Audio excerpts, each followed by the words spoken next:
Komisyon toplantısına Meclis Başkanlığı'nın talebiyle bir tutanak analizi sundu. Bu analizde bizim görebildiğimiz kadarıyla şöyle bir ifade de var. Yani sürecin nihai hedefi konusunda bir belirsizlik olduğuna dair notlar düşülmüş. Bu analizin içeriği ve başlıklarına ilişkin neler söylemek istersiniz? Kısa ve ortaklaşma konusunda tutanakta öne çıkan öneriler nelerdir? Aktarırsanız, paylaşırsanız izleyicilerimizle seviniriz. Buyurun. Evet, bugünkü toplantıda akademisyenlerden bir çalışma talep edilmiş. Onlar da bunu hazırlamışlar. Daha önce komisyona sunum yapmış olan akademisyenlerdi bunlar. Ve onlar bütün yapılmış olan sunumları değerlendirmişler. Bilimsel bir şekilde ve bütün yani bu sunumlara baktığımızda yaklaşık 135 kişi konuşmuş bugüne kadar komisyonda. 86 saat aşağı yukarı dinleme yapılmış. Bütün bunlara değerlendirmişler ve bunun bir analizini çıkarmışlar. Evet. Oldukça önemli bir çalışmaydı. Yani bütün bu süreci ele almış oluyorlar, komisyondaki süreci. Ve orada çeşitli konularda başlıklar ortaya çıktı. Şu göründü, bir kere çok önemli bir ölçüde yapılan bu araştırma, bu değerlendirmeye göre pozitif barış sürecinin gereklerinin yerine getirilmesi doğrultusunda çok ciddi bir eğilim olduğu bütün bu dinlemelerde ortaya çıkmış vaziyette. Bu önemli. Yani meseleyi pozitif barış niye önemli? Yani meseleyi hukuk ve siyaset zemininde çözebilmek açısından yapılması gerekenler, işte çeşitli düzenlemeler, yasa düzenlemeleri vesaire açısından konu ele alınmış vaziyette. Güvenlikçi politikalar, güvenlikçi önlemler açısından ele alanlar ise oldukça düşük kalmış vaziyette. Oransal olarak baktığımızda bu komisyondaki dinlemeler açısından baktığımızda bu görünüyor. Bu önemli. Yani elbette ki silahsızlanma, silahların bırakılması, kullanılmaması, yakılması gibi konular önemli. Fakat meselenin toplumsal ve sosyolojik açıdan da ele alınması ve dediğim gibi hukuki ve siyasi alanda düzenlemeler yapılması konusundaki eğilimin oldukça yüksek olduğuna dair epey kapsamlı bir sonuç ortaya çıkmış vaziyette. Dolayısıyla bu açıdan demokratikleşme adımlarının atılmasını önemli bir konu olarak önümüze koydu bu değerlendirme. Toplumsal güven inşasının somut adımları neler olabilir? Buna dair önemli belirlemeler yapıldı. Hukuki altyapının acilen tamamlanması açısından önemli değerlendirmeler yapıldı ve katılımcılık ve şeffaflık mekanizmalarının güçlendirilmesi açısından önemli değerlendirmeler yapıldı. Yani bir bütün olarak baktığımızda akademisyenlerin hazırladığı bu analiz dediğim gibi 86 saatlik ve dinleme ve 135 kişinin yaptığı çeşitli değerlendirmeler açısından baktığımızda epey önemli konerlerde toparlanmış vaziyetteydi. O açıdan gerçekten değerli bir araştırma olduğunu söylemek isteriz. Bu tabii ki farklılıklar da var. Onları da ifade ettiler. Fakat onların daha çok üzerinde çalıştıkları konu hangi konularda ortaklaşma yaşanmış, bu ortaya çıkmış oldu bu değerlendirme sayesinde. O açıdan önemliydi. Şimdi bir değerlendirme daha yapacaklarını ifade ettiler. O da siyasi partilerin sunmuş oldukları raporlar var biliyorsunuz. Evet. O raporlara dair bir söylem analizi yapacaklar. Ve orada da hangi noktalarda ortaklaşma ortaya çıkmış, hangi noktalarda farklılaşma var. Bu da bir kez daha görülmüş olacak. Yani özet bir biçimde görülmüş olacak. Yoksa herkes raporları okuyarak zaten bu farklılıkları görebiliyor ya da ortaklıkları. Böyle bir çalışma oldu bugün esas itibariyle. Bu çalışma çerçevesinde rapor hazırlanması için zaten bir yazım ekibi oluşmuştu.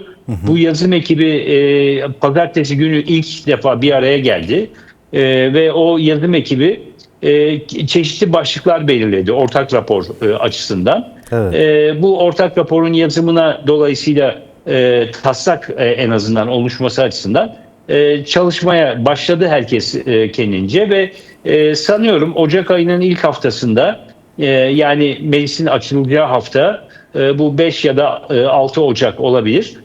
O tarihlerde yazım ekibi bir araya gelecek ve o güne kadar yapmış oldukları çalışmaları değerlendirecekler ve bir ortak raporun nasıl şekilleneceği konusundaki önerileri tartışmış olacaklar. Böylelikle ortak rapor konusunda da belli bir aşamaya gelinmiş olacak diye umut ediyoruz. Değerli olur, siz şerhsiz bir raporun hazırlanması meclisin çalışmalarını da kolaylaştıracaktır dediniz. Diğer partilerin yaklaşımı ne oldu? Bu analiz, tutanak analizleri üzerine kısa yaklaşımlarına dair değerlendirmelerini nasıl yorumladınız? Şöyle şerhsiz rapor, yani ortak rapor açısından söylüyorum bunu. Şimdi her parti kendi raporunu verdi. Dolayısıyla her partinin hem Kürt sorununun tarihsel nedenleri, kök nedenleri açısından nereden kaynaklanıyor meselesinde, bütün bu süreçte neler yaşandı bu konularda vesaire, her parti kendi görüşünü zaten kendi raporunda dile getirmiş oldu. Ve her partinin kendi raporu zaten bu ortaya çıkacak olan ortak metnin eki olarak bir biçimde tutanaklara da girdi bu raporlar. Zaten meclis sitesinde de yayınlandı bu raporlar. Dolayısıyla bu raporlar tutanağın eki de olacaklar bu haliyle. O nedenle yazılacak ortak metnin biz daha çok geçmişin değerlendirmesi değil de önümüzdeki dönemde yapılması gerekenler üzerine olması gerektiğini düşünüyoruz. Yani hangi yeni yasalar yapılmalıdır? Hangi yasal düzenlemeler, yani var olan yasalarda hangi yasal düzenlemeler yapılmalıdır? Bu kalemleri esas olarak içermesi gerektiğini düşünüyoruz. Çünkü neden? Bu konularda ortaya çıkacak bir mutabakat aslında hem meclisin genel kurulunun çalışmasını hızlandırır hem de ihtisas komisyonlarında yasa maddelerinin daha hızlı olarak görüşülmesini ve sonuçlanmasını sağlayabilir. O nedenle şerhsiz rapor derken esas olarak buna dikkat çekiyoruz. Evet. Yani diğer raporlar zaten partilerin dediğim gibi tarihsel değerlendirmeleri, bugüne dair çeşitli hem Orta Doğu açısından hem Türkiye açısından değerlendirmeleri vesaire zaten bu raporlarda yer alıyor. Onlar da bir şekilde tutanağa girmiş olduğu için bunlar üzerinde anlaşmak için tartışmaya, vakit kaybetmeye gerek yok.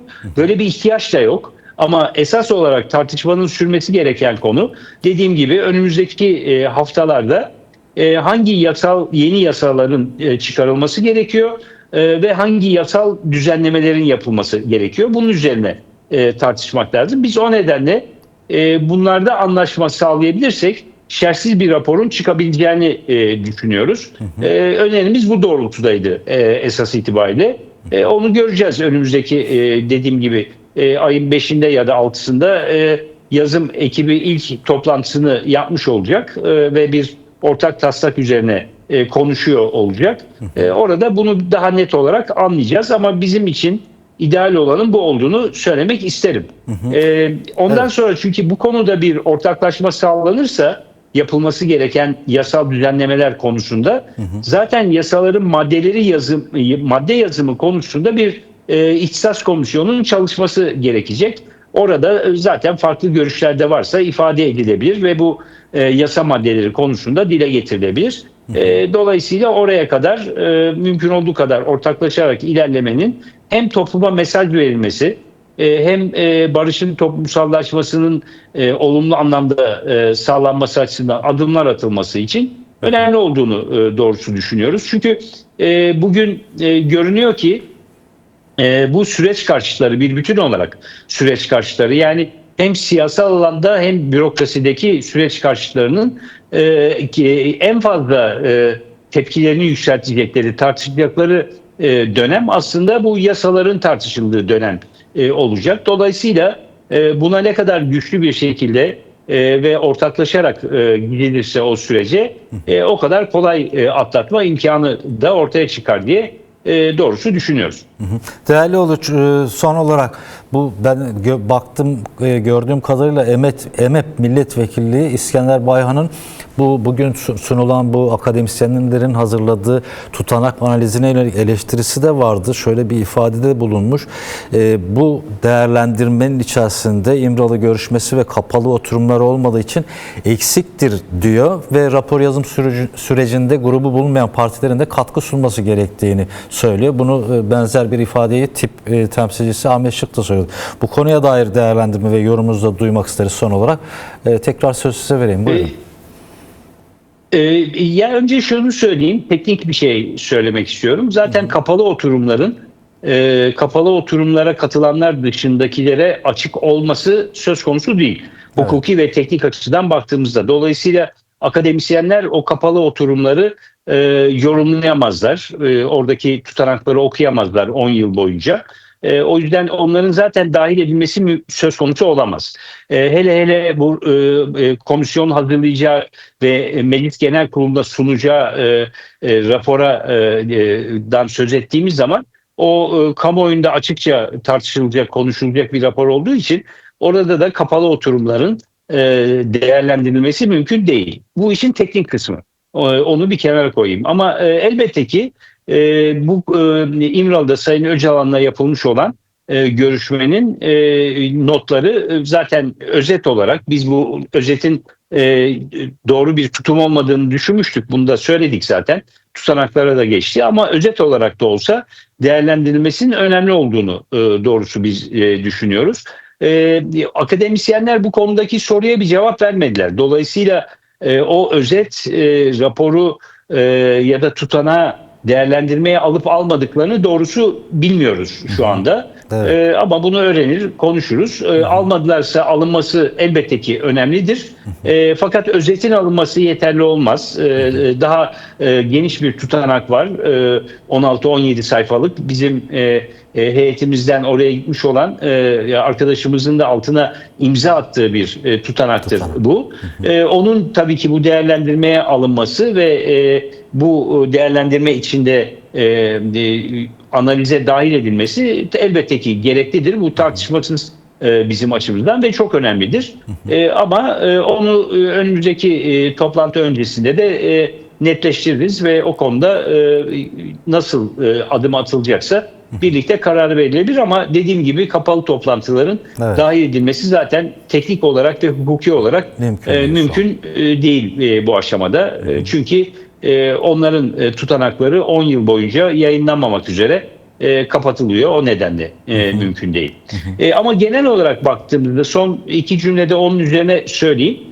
Bugün akademisyenlerin sunmuş oldukları bu analiz değerlendirmesi aslında bizim bütün bu süreç boyunca söylediğimiz birçok şeyi kapsadığını gördük. Yani negatif barış ve pozitif barış süreçlerinin farklılıkları, pozitif barış süreçlerinde yapılması gerekenler, hukuki ve siyasi düzenlemeler, atılması gereken adımlar, barış meselesinin toplumsallaşması için yapılması gerekenler, atılması gereken adımlar vesaire gibi birçok konudan baktığımız zaman bugün ortaya çıkmış olan sunumun aslında bugüne kadar DEM Parti olarak bizim ifade ettiğimiz, söylediğimiz, önerdiğimiz, yaptığımız değerlendirmelere baktığımızda bunların birçoğunu kapsadığını görüyoruz. Çünkü zaten gelen sivil toplum kuruluşları, yani komisyona gelen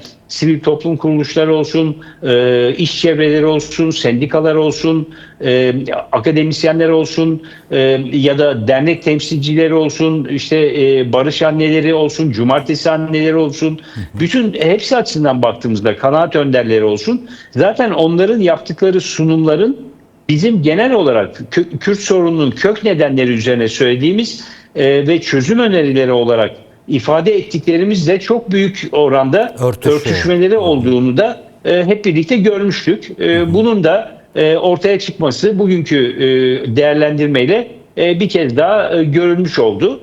O açıdan biz elbette ki bu raporu olumlu bulduk. Ama dediğim gibi ortak rapora bunun ne kadar dahil edileceği, nasıl değerlendirileceği önümüzdeki günlerin sorunu.